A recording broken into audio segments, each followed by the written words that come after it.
each different bubble of reality is true. A galactic historian is a person that looks at all the lines of dramatic karma. Nudge, nudge. It's the Holy Grail. Improvised. Mysterious. It's counter psychic intelligence. Why is DNA farming of this star cluster so important? Because we do manifest our reality. We do create our reality.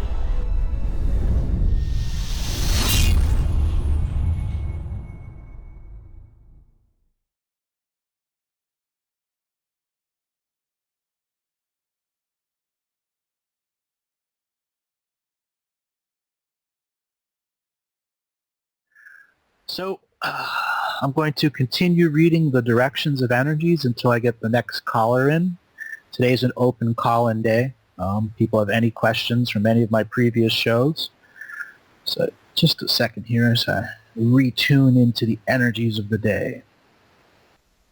Fire medicine. The shawl. The giveaway. And the rites of passage. This is a unique passage of energy in front of me. And earlier in the show, I was reading the energies that were coming of the animals, and the energies of the architect, and the energies that was there. In this, I see a passion, a spontaneity, a spark that's both growing and building, that of the total potential of the audience that comes here in and through, and brings their passion, their spontaneity, their spark for life, and how that energy is shielded in a spiritual method, in a spiritual co-creating manner. There is a clarity of understanding that this place is the future of energy, that this place is where people come to find truth, to find their way home, to understand the sacrifice of life is to letting go of the sheeple inside.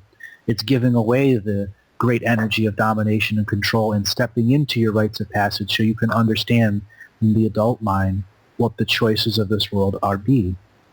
Now, when I say are and be, it is a negative connotation in one sense, but in actuality, if you are or you are being. If you are doing something, you are in the process of doing it. If you are being, you have already done it. The being, a person that stands, a person that understands. The standing people, those are trees that grow up out of the ground. A forest finds its own natural way to balance, its own understanding of roots and giving, and understands of how the forest can be one with itself. It is that very essence, that very time, that a very ability to just be perfect, to be a part of it. The bear. The bear is the great cyclical dreamer, the great dreamer. Many times on these shows I've talked about me being a dream time seer. When I was first indoctrinated into that concept, and I say indoctrinated because it was a grand education. There were many angles that I had to understand. In many angles I had to unlearn. And when I say unlearn, I mean I had to unlearn things. There are things in this world that you can take as absolute firm and truth until you experience the infinite and you understand it's something that was created to simply lock you into another point of view. We are often lock ourselves into points of view.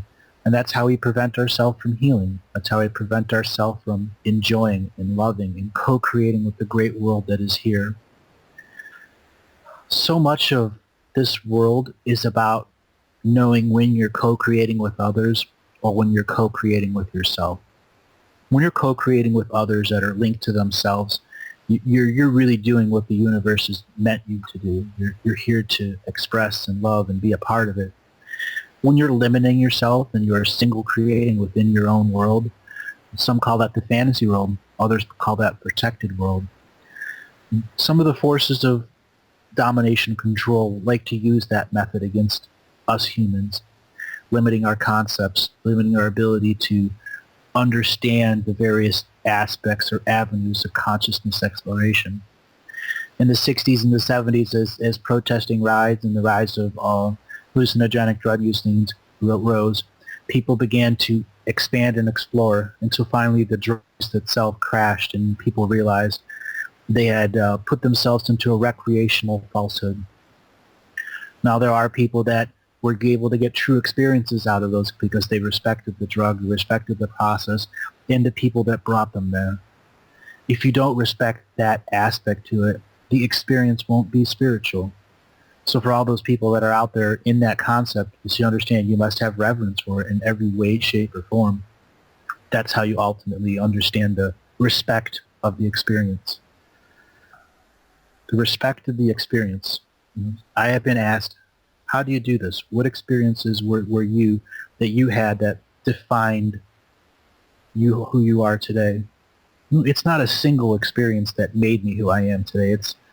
It's all of them combined. I've had numerous encounters with spirit beings, stuff that I don't really want to recall live on air, but enough to just say that it proved itself over and over and over and over and over again in a methoded manner that allowed me to look inside it and co-create with it instead of look inside and deal with doubt. There are a lot of people that deal with doubt. Is this real? Is this my ego creating? The very action of that concept is doubt.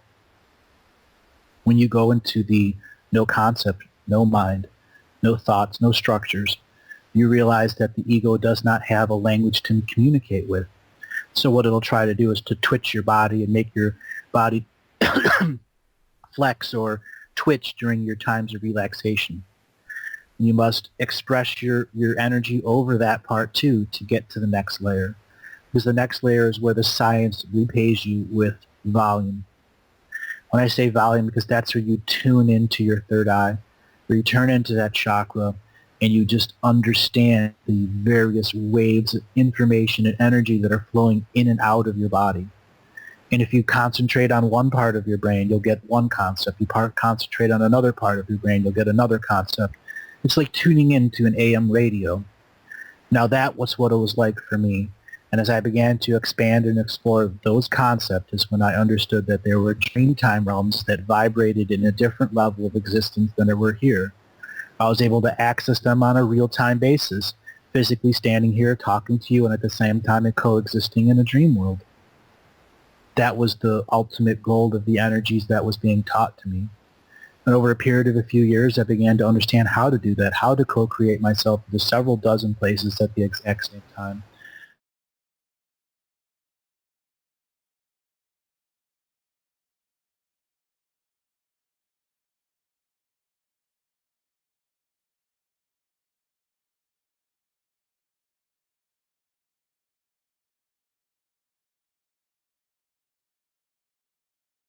Very good. And to follow up with that, says Irene, can you ask Andrew to talk about what it means when someone can't remember the past, even if it's their current lifetime, like childhood details, elementary teachers, friends, etc., and ask if it's part of the blueprint or if it can be changed, how to create a spiritual schedule, and please give some examples on what practices we can include in it. Also, where can we find detailed information on ancient ceremonies, rituals? So first part is our childhood memories. Myself, a lot of them are blocked out. I don't remember. How do we start to remember that? Second part is how do we create that spiritual schedule? How do we find detailed information in ancient ceremonies? Okay, so let's break it down in the beginning. When you are a child and you're going through the puberty state, you are trying to be as aware and present in your body as possible until you have that first form of arousal. You really weren't in your body. That's when the DNA is changing, so on and so forth. Memories that come before that, you have to remember there's a seen world and an unseen world. So when there are times you have no memories, it means your unseen world and your seen world were overwhelmed enough so that your body wasn't truly occupied by the fullness of your soul, and you created programs that were running. This is the very first imprint or blueprint of the parasympathetic, running the unseen world, and the sympathetic running the seen world, the duality of the daily life until the spark fully comes in and processes their learning. Because our learning systems are so low quality throughout the world, during this synthesis process with the sympathetic and parasympathetic, they learn to create their own programs, and after a while there's a battle between the sympathetic and the parasympathetic, which can be called our id, our ego, a variety of other terminologies. And the parasympathetic, having access to the unseen world, oftentimes overtakes the sympathetic, and it creates very powerful egoic programs that drive us forward to try to complete contracts because the soul's not here. One of our original purposes as a lineage-based species created by founder beings was to be precognitive direct manifestation technology, meaning we knew what we needed before, and our unseen world can manifest it in the duality of our dream world and then begin the manifestation to the mind. We are often disconnected. So when you are a child and have big spaces where memories aren't there, it represents the overwhelming of the seen and the unseen world. There are a variety of rituals and ceremonies that can begin to reveal that. One of the ancient ones that I constantly bring up is called telling your story to the fire. And this is a challenge shamans since the dawn of fire have tried to use. The fire was the first shaman of our species. It was the first great teacher that came and truly tried to illuminate us during the times of the great ice mountains came. So telling your story to the fire is turning on your placebo enough to say that that elemental form of energy that is connected to all that is, that I have made sacred with my own conscious application, that this isn't recreational, that this is sacred, that I am going to challenge myself in this moment of I am now, within the presence of this energy, to recall who I am, who I was at 31, 32, 33.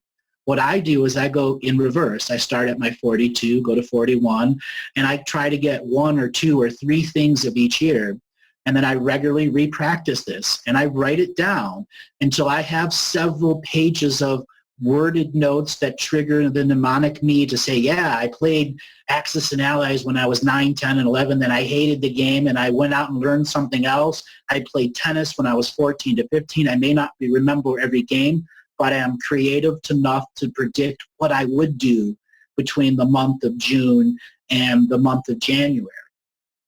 Those are the challenges that the esoteric individual practitioners must learn to challenge themselves with in a ritualized ceremonial base so they can reinitialize their memory, go back to the times that they were overwhelmed by looking at your scrapbook and pictures, pull out the one that you are the most depressed version of yourself.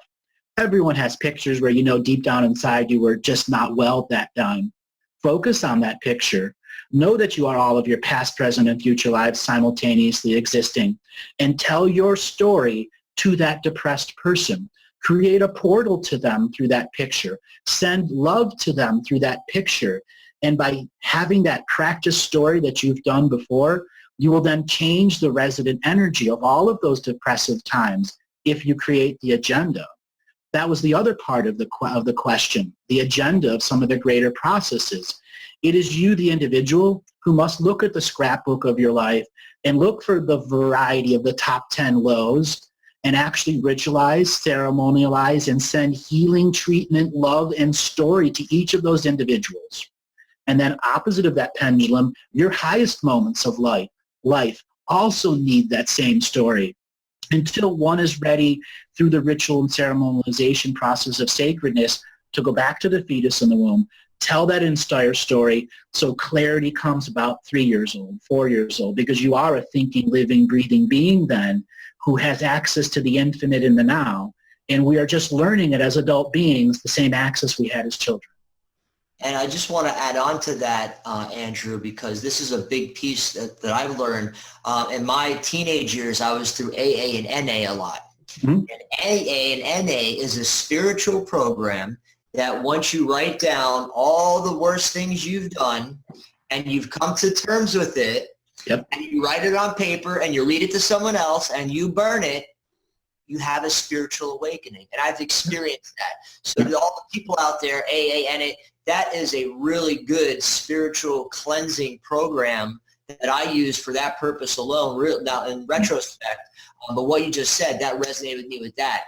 There's many different layers and aspects or programs like A and NA that you can get into that can spiritually cleanse yourself by doing just what you're doing. Well, I also recommend if you're going to do the telling of the story to your fire, do it in conjunction with full-on 2-week colon cleanses or colonics. Because our dream world is stored in our intestinal tract. Our intestinal tract is 80% of our immune system. Wow. You must take that consciousness and understand you must clear the liver, clear the intestinal tract, create new mucus layer. So the old habitual cyclical patterns of depression and regression that are resonantly stored in our mucus aren't there anymore. Wow, great point.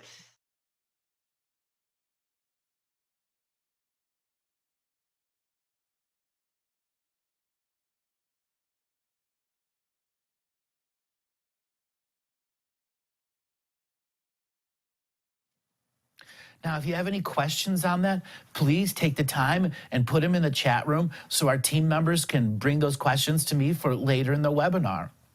Okay? What I've described for you is the shamanic recipe for advancing your consciousness. Just like cooking a pasta or a veggie salad or whatever it is, you have that recipe. How you choose to do it, where you choose to do it, is the ambiance and contrast you are choosing as the individual self. For those that want to do it in a ceremonial fire, and that is what I recommend, for the alchemy of the fire will assist you at creating an advancing ability to dream with the joy of prayer. When we learn what advancing our ability to dream with the joy of prayer is, think about those words. The joy of prayer is its own massive definition. What does it take for a prayer to be joyful and not a demand from spirit, not an expectation for spirit? When we ask for help from spirit, that is one thing. But when we are sharing our joy of prayer, that is me in this ever-present moment. Acknowledge the four-legged, the winged, the creepy crawlers, and all those other heart space beings who are living in this agenda-driven world in a process of hierarchical order. To the deer across the street that's about to give birth, I send my love to it from the joy of my prayer, and not from a strict strategy point of view.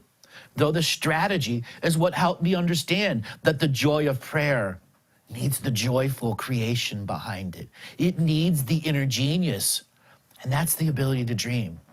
Connecting to that inner genius who can dream and daydream simultaneously with that joy of prayer.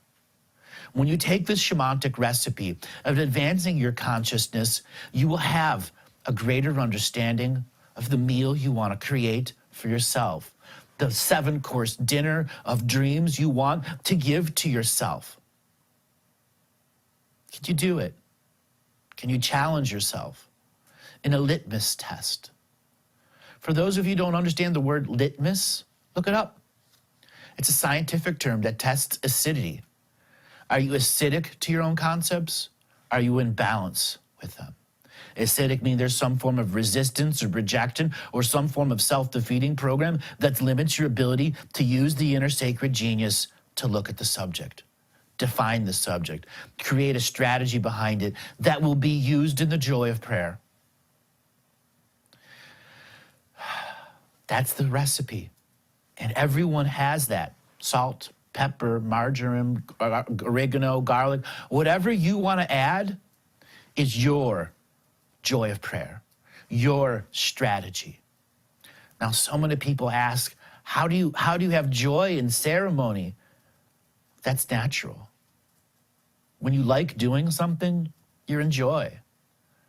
If you have a frowny face through your whole meditation and you're serious, are you really letting the joy into your body? Or are you containing it into the heart and the mind? So many people make that mistake of containing it to the mind. The fetus in the mother's womb asks that we visualize ourself as this being reducing in age to the fetus in the heart. When we learn to do that with true joy, meaning we are expressing love to that fetus who is still a part of us today, we are making direct connections to the past so that the present being feels their own emanation of joy. And that is the purpose of the joy of prayer. You emanate it. And just like a bat's echolocation or a dolphin or a whale that uses song in the ocean, our voice, joy of prayer comes back to us as creation, inspiration, and dreams. For we know innately our joy of prayer is constantly an ever-present moment here with us.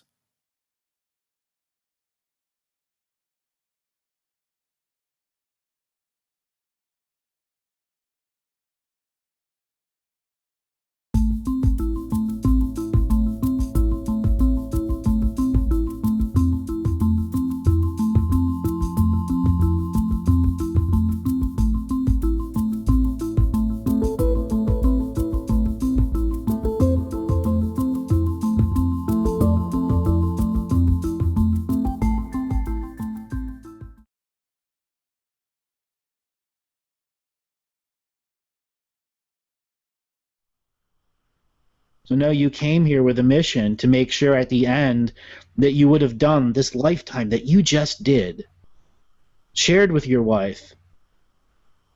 Pat yourself on the back. You made it. You shouldn't have. You shouldn't have. But there were so many people in the industry that were protecting you from those that could have really ruined your life. Yeah. Now, how many times have you turned down the Rainmaker?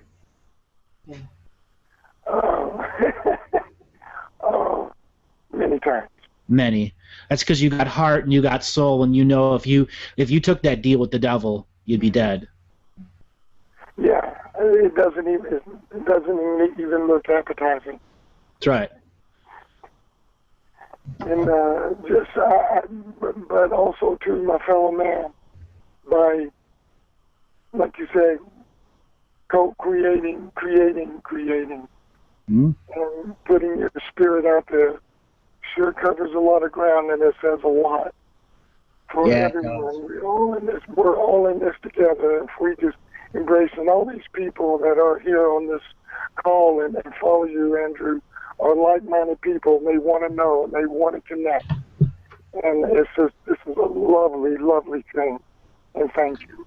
Thank you. So what other kinds of questions did you have for me? Let's go deep. Well, one of the things is of course the belief systems.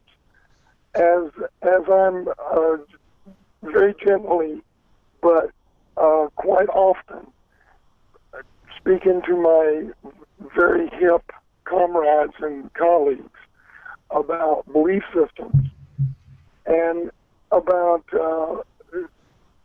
why is this such a hard technology to break, and why is it so difficult for people to let it go? Because it goes all the way into your light body DNA.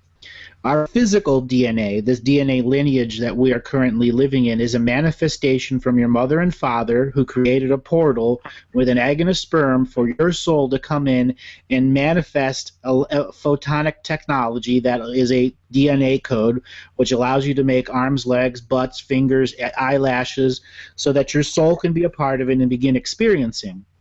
Okay, why it's so hard is we come in with these belief systems ingrained into our soul from the way we get light body reviews that aren't real light. They're false light body reviews where false light beings and archons are putting slave concepts into you, so that when you come back in, the things that you begin to remember as a baby are your slave lifetimes, instead of you naturally going through all of your memories and determining in that free will spirit that is 1 year old to 4 years old before its innocence is broken. So because you're still connected to the dream world fully then. And that's why it's so hard. And then you have propaganda technology that was created knowing that you can influence photonic light technology if it's sitting in front of the TV for 8 hours a day, and that you can enforce the programming as the I Am Presence is witnessing things through story and culture and science and whatever, to enforce hundreds of different archetypes of slave service or sloth or envy or jealousy, and those are just so much a part of our photonic element that when you're in the astral worlds you don't have it, but as soon as you go through the filter of being born, it's there. And it's very, very difficult in the astral worlds to remove those from your photonic light, because you are an ever-present being, fully aware. In this world we can do psychic surgery, so many beings thought if they could come in they would be able to find a psychic surgeon here on Earth, but the vast majority of them were just wiped out in the Atlantean hunter-killer scenarios, in which Vogorans, Jorans, and a bunch of others, they came here and said, everyone that's a psychic surgeon, you're wanted, dead or alive. And they put $1 million bounty in every single one, and every bounty hunter from the galaxies around here who didn't know what the Galactic Ascension machine came, killed off all the people existing in one generation, went to the astral world, and these bounty hunters, thinking that they were going to leave, all of a sudden realize they're now in a permanent contract. Every time these psychic surgeons come back into life, they're going to go hunt them down. So how do we break light body programming? I Am Presence contract revocation is just the 101 teaching. There is a whole other way of voice speaking with elements, talking to the fire, talking to the water, talking to the wind, the air, the earth. That's the power of your voice. And then you have the power of your voice combined with something that you have manifested, such as a flute, a drum, or a guitar. You know, the drum has many, many prophecies about the talking drum, as well as the flute, and cultures throughout all of time. And then you have the more refined instruments like the piano and the electrical instruments, the saxophone, the cornets, the strings, the wood instruments. All of those things are a way that this photonic light technology can use every layer of expression in interaction with its hands, feet, eyes, toes, or whatever to create a frequency of unity. That's how you break the photonic light technology, learning to play a musical instrument and getting into that zone where you are that infinite being. And that infinite being can begin to see and do its own psychic surgery on its own belief systems. You know, it's like knowing that racism is wrong, but still selling a racist joke and laughing at it. So that is where the belief system is giving you negative reinforcement. And we can begin to eliminate those by identifying what they are in our life. Here's an example. You're always late to work. Why are you always late to work? You can break that being late to work by setting a goal of being up earlier. And we can break those habit patterns that are built into us, such as envy, jealousy, hatred. And we have to identify where we gave those frequencies room in ourselves so that we can vent or rant about it. And there is where we begin the fine revocation of, no, I don't want that in my field of energy. I do not want to attract those type of people, because when you are that, everything around you is just your reflection of what should be in your life or what is in your life. And when we are radiating beings of light that have taken our belief system by the reins and say, I am in control, and not the body who has been experiencing this.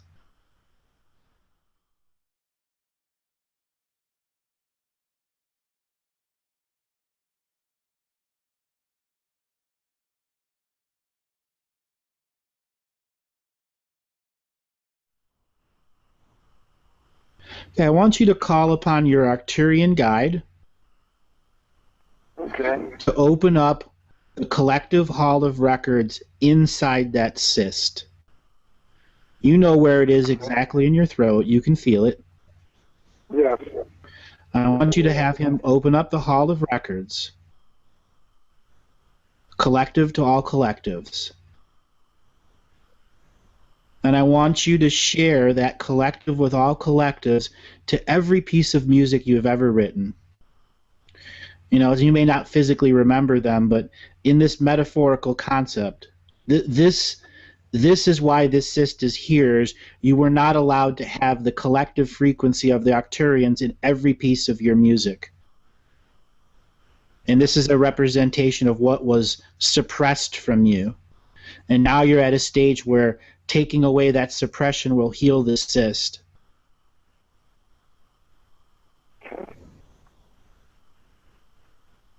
There's lots of scenarios in which why this cyst existed. There were certain frames of music you had one way and somebody altered another way that took away from that collective frequency that you were bringing, and it altered the chemistry of the music that you were trying to create.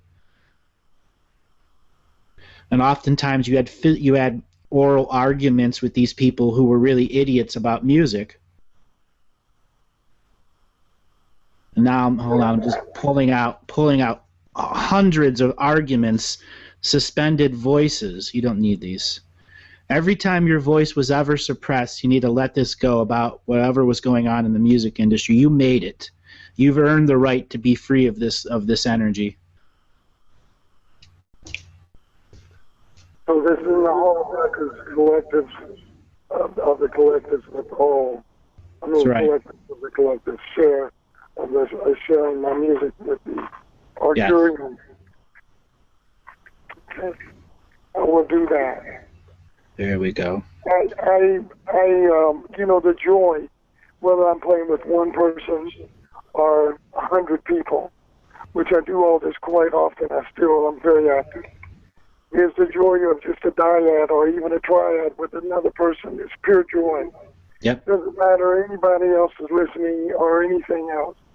And that's what the joy of music is. And I'm so glad that you advocate for people to play music and be creative with something that drums, anything that shows the pulse of the heart.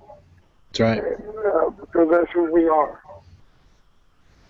You know, the very first music we heard was in the sac of our fetus sac, hearing your mother's heart and your own heart beating, the double drum of life.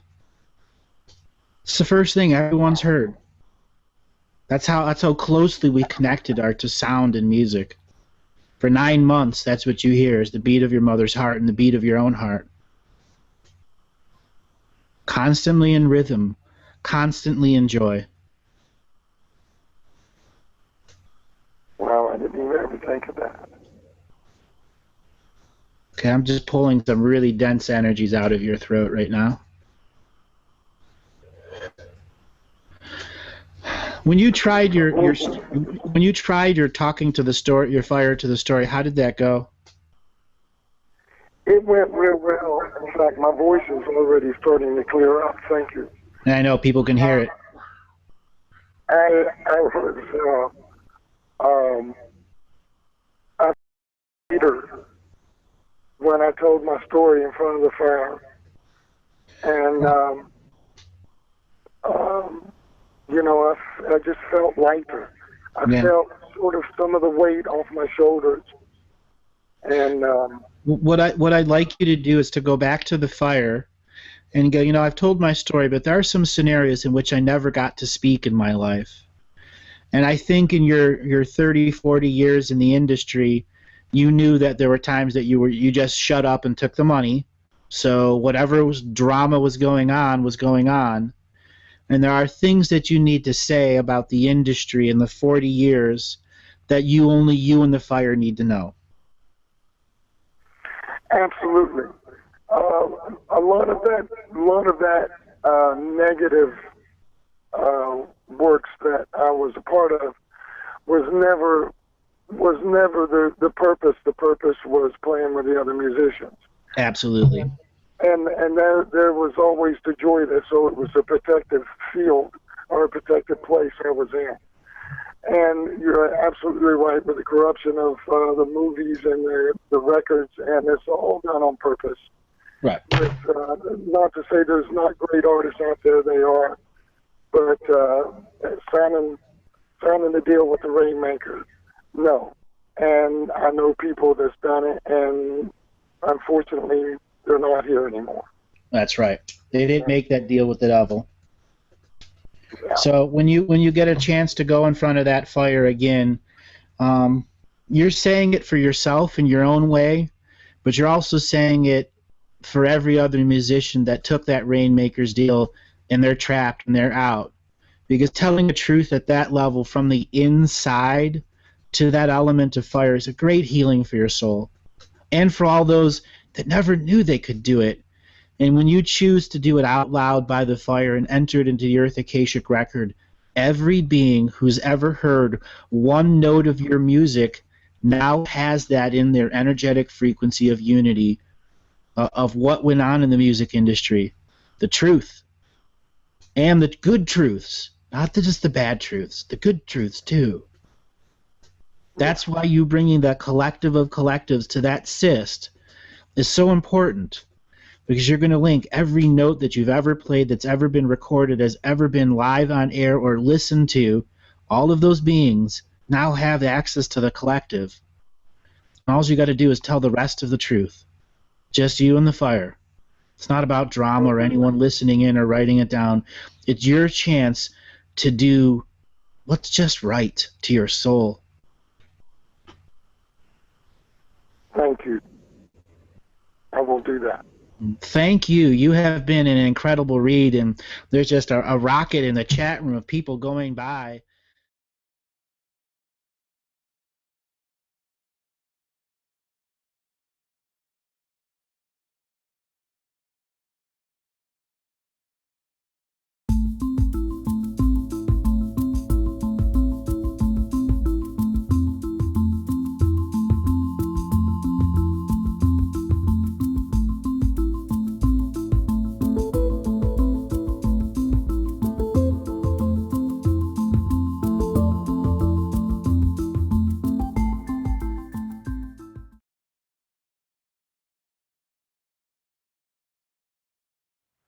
I want you to think deep about your journey and remember from whence you came.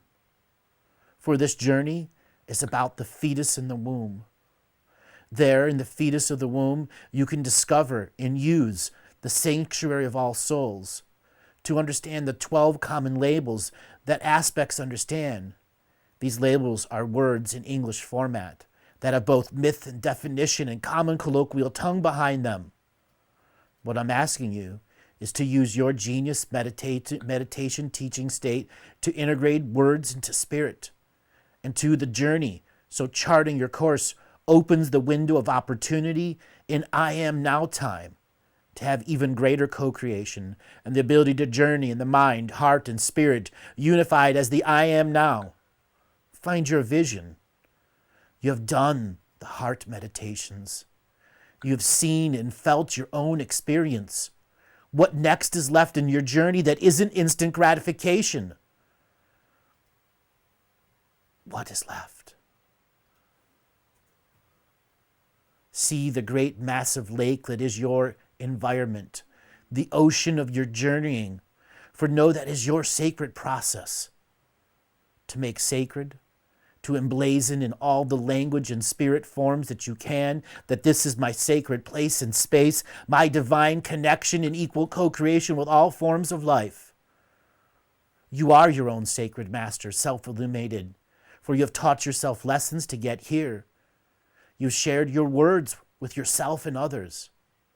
Now are you ready for the inner journey, to let go of the common colloquial connection and begin the journey into telepathy? I'm challenging many of you now, because it'll be through your knowingness and your ability through to teach yourself, through your knowingness to have change of perspective and understand perspective of others, and to not to fall to polarity and perspectives that change moment to moment. Bond with your inner teachings. Remember what you have already learned. Tell your story to the fire. Densify your spirit form with your own story and your own sacred rituals. Stand before Grandfather Sun and emanate spiritual photosynthesis, standing high in the end times of revelation, so the sun may activate every part of your cellular and spiritual being manifest now as this photonic being of light in your two legs. Bring that deep into your core. Feed your very synapses and neurons of the sympathetic and parasympathetic. The patriarchal system, the matriarchal system can come into equal co-creation and not domination and suppression. Allow your ancient master, your self-illuminated version of yourself you were grown with, to be present, to be emblazoned in your energy field so opportunity of equal co-creation may come to your way. Say your sacred words as you begin the next part of the sacred journey. For now the next journey, and the next journey, and the next journey begins, if you should choose to take it to the next level. So those callers that I may be calling in a moment, are you ready to take it to the next level? Many of you might not even be listening in. You're filling your coffee up, but all the other people out there are knowing. Are we going to ask a question? Are we really going to put aside our own personal choices and ask something that's for the bigger world, for the source incarnate selves out there? Living in your own unity with all of the concepts. Disallow suppression so you can transform it into creation. Allow regression to be transformed into inspiration. Allow depression to be transformed into equal co-creation. Allow all emotional concepts to go through their transforming antithesis and opposite. For here is where we achieve the ultimate balance of giving and receiving energy. Balance your energy books. Here, recharge at this very cellular core, the being that you are. Connect into the inner self-illuminated being, knowing full well you have made this moment sacred.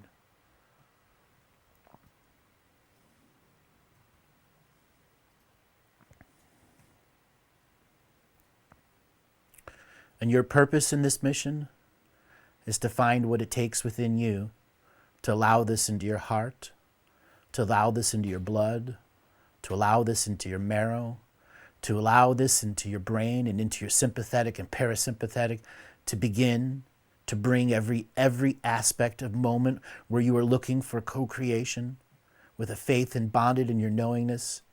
It is ever present in this moment. It is love from the frequency of your own self-illuminated master, waiting for you to acknowledge it and make it a part of your inner sacred journey. And then the next journey begins, and the next journey begins, and the next journey begins, asking you, what is your limits? What will it take for you to get to the undiscovered country of your spirit so that you can once again be a free consciousness explorer, not limited by the rules of this world?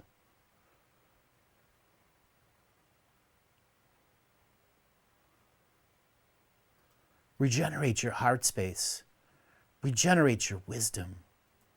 Regenerate your soul frequency. Can you dream again? So many of you crave the super dream moment, but you can't be present in your dream. You are a witness in third person. Or those moments that you are in the dream, you cannot remember it right after you awaken, for so much of your energy is siphoned to other distractions and points of view. Regeneration of your dream space is your journey into your own heart. It will also determine how much of your interconnectivity you can regenerate by giving yourself the options to say, I'm healing my dream world. I'm taking an active process of using my genius to discover what my interconnectivity into my dream world really is. Have you spent the time in sacred practice, in knowingness? Have you been complacent or disregarding the greater teachings? Only you know that deep inside your process. Have you done your internal and external dialogue, declared your boundaries to your wisdom, declared your source frequency to allow to allow changes within the inner frequencies of the mighty now, showing your interconnectivity through your heart and dream space, through your wisdom? That is the challenge of any journey. And when you choose to be on your personal sovereign prayer grounds of interconnectivity, it is up to you to begin the process. Connecting to the I Am being that was born as a heart and the fetus in the mother's womb. This is the temple of the I Am self.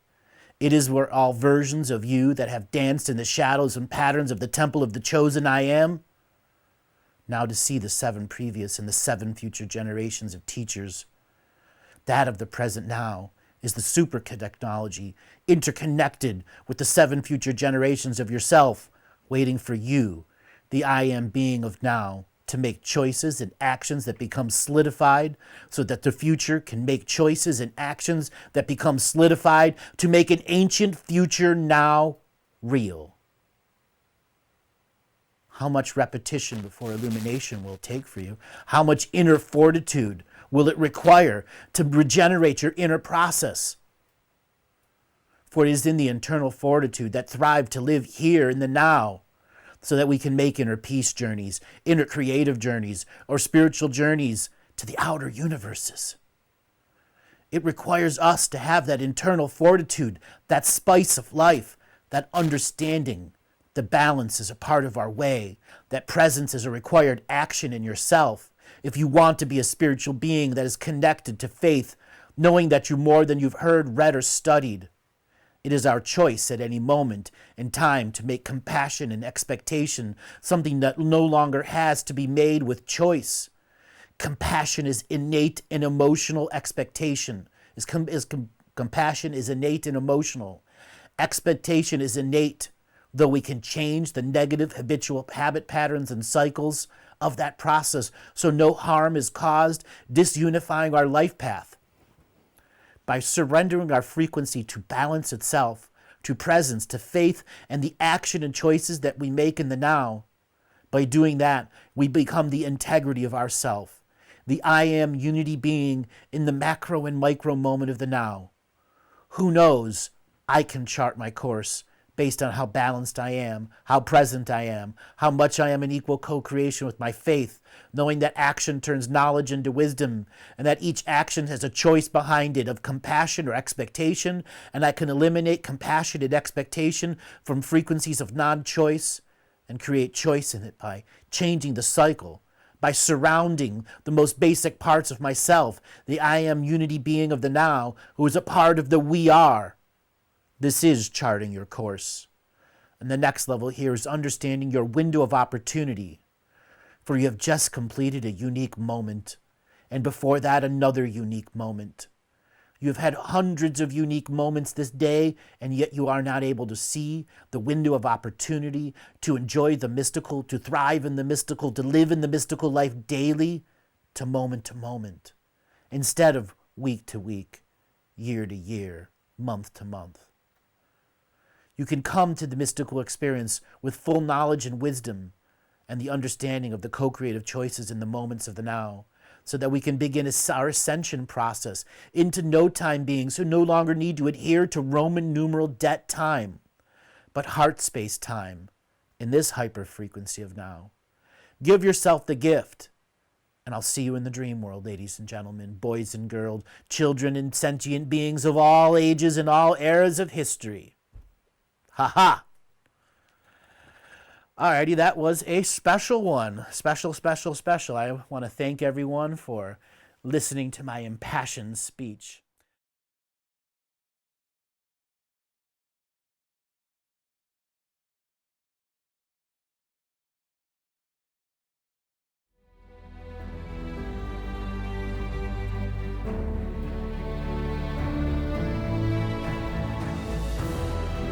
Each different bubble of reality is true. A galactic historian is a person that looks at all the lines of dramatic karma. Nudge, nudge. It's the Holy Grail. Improvise. Mysterious. It's counter psychic intelligence. Why is DNA farming of this star cluster so important? Because we do manifest our reality. We do create our reality.